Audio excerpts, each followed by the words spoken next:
የምግብ ፒራሚድ ውሸት እና የቢሊዮን ዶላር ሴራ።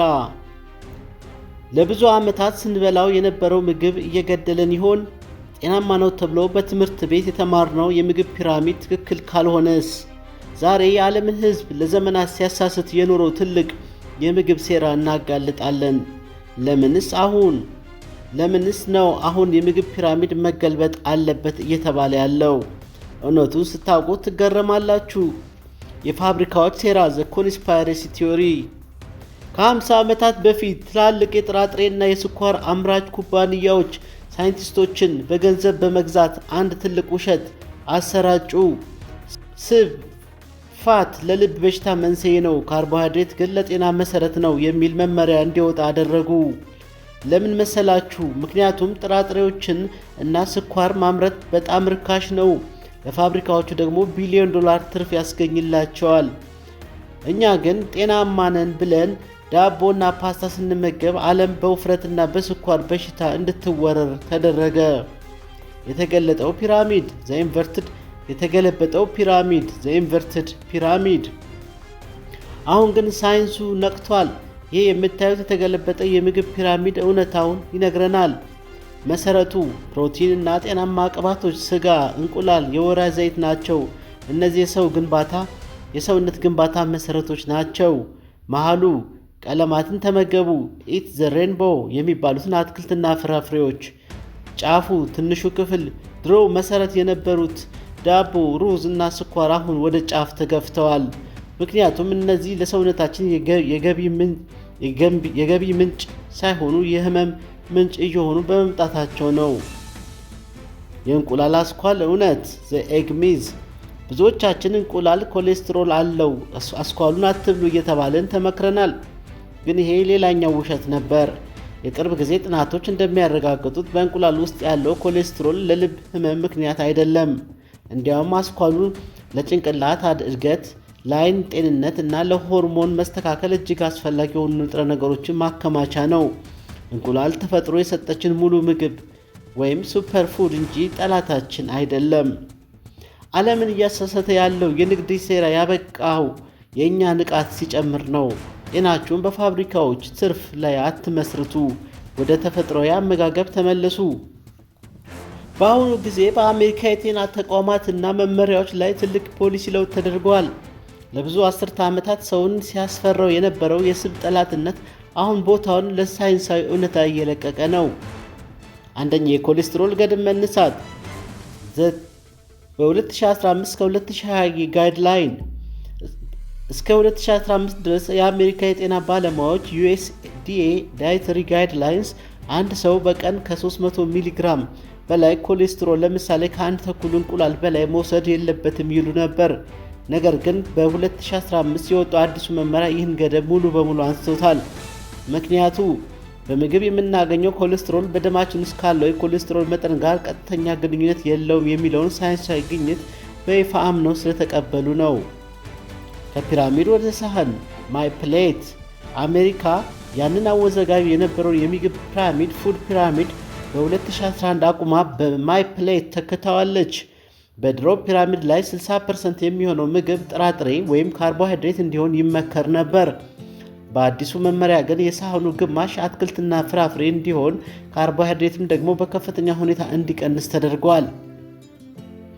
ጤናማ ስብ ሄልዚ ፋት እውቅና ማግኘት። ቀደም ሲል ስብ ወይም ፋት ሁሉ እንደ ጠላት ይታይ ነበር። አሁን ግን የአሜሪካ የልብ ማህበር AHA እና ሌሎች ተቋማት እንደ አቮካዶ፣ የወይራ ዘይት፣ ለውዝ እና የሰባ አሳዎች ለልብ ጤንነት እጅግ አስፈላጊ መሆናቸውን በይፋ ያስተምራሉ።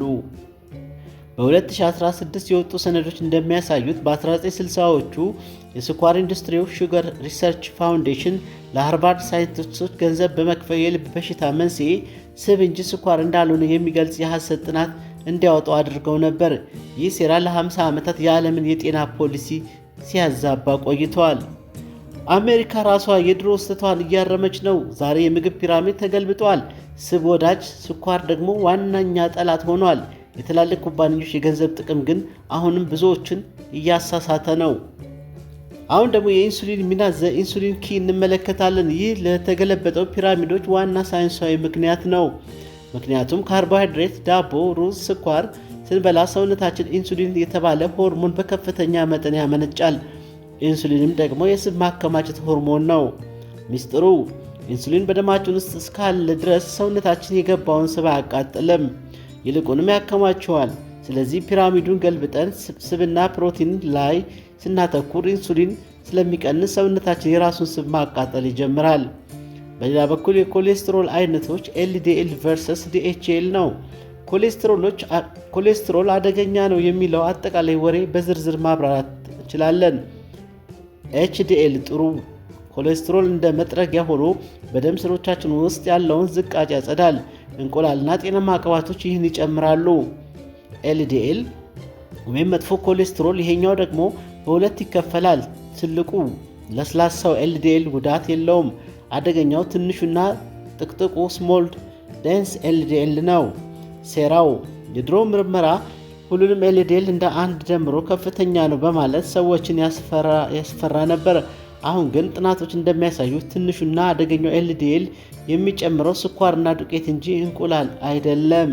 በሌላ በኩል የአንሴል ኪ በ1950ዎቹ አንሴል ኬይስ የተባለ ሳይንቲስት የ7 ሀገራት ጥናት በማቅረብ ስብ ለልብ በሽታ መንስኤ እንደሆነ ለአሜሪካ መንግስት ነገረ። ጉዱ ሲጋለጥ ሳይንቲስቱ መረጃውን የመረጠው ለራሱ ሀሳብ የሚስማሙትን ሀገራት ብቻ ነበር። ስብ እየበሉ የልብ ህመም የሌለባቸውን ሀገራት እንደ ፈረንሳይ ያሉትን ከጥናት ውጭ አድርጎ በውሸት ደመደመው። ይህ ውሸት ነው ለ60 ዓመት ዓለምን ሲያሳስት የኖረው። ለምንድን ነው ለዓመታት ስብ አትብሉ እየተባለ የልብ ህመም፣ ውፍረትና ስኳር በዓለም ላይ የጨመረው? መልሱ ግልጽ ነው። ስብን አውጥተን በምትኩ ስኳርና ዱቄትን እንድንበላ ስለተደረገ ነው። እንግዲህ እውነታው ይሄ ነው። ለብዙ አስርተ ዓመታት በጤና ስም የቀረበልን የምግብ ፒራሚድ የጤና ሳይሆን የንግድ ትርፍ መሰረት ሆኖ ቆይተዋል። ዛሬ ግን ሳይንሱ ነቅቷል። አሜሪካም መመሪያዋን ቀይራለች። አሁን ተራው የእናንተ ነው። አስታውሱ፣ ሰውነታችሁ ለፋብሪካ ትርፍ ማግኛ ሳይሆን ለእናንተ የህይወት መኖሪያ ነው። ስለዚህ ወደ ተፈጥሯዊው፣ ወደ እውነተኛውና ወደ ቀድሞው የአመጋገብ ስርዓት ተመለሱ። እንቁላልን አትፍሩ። ጤናማ ቅባቶችን አትለዩ። ይልቁንም ጠላታችሁ የሆነውን ስኳር እና ዱቄት ተጠንቀቁ። ይህ መረጃ የብዙዎች ህይወት ሊቀይር ይችላል። ስለዚህ ለምትወዳቸው ሰዎች ሼር በማድረግ ከዚህ የዘመናት ሴራ እንዲነቁ አድርጓቸው።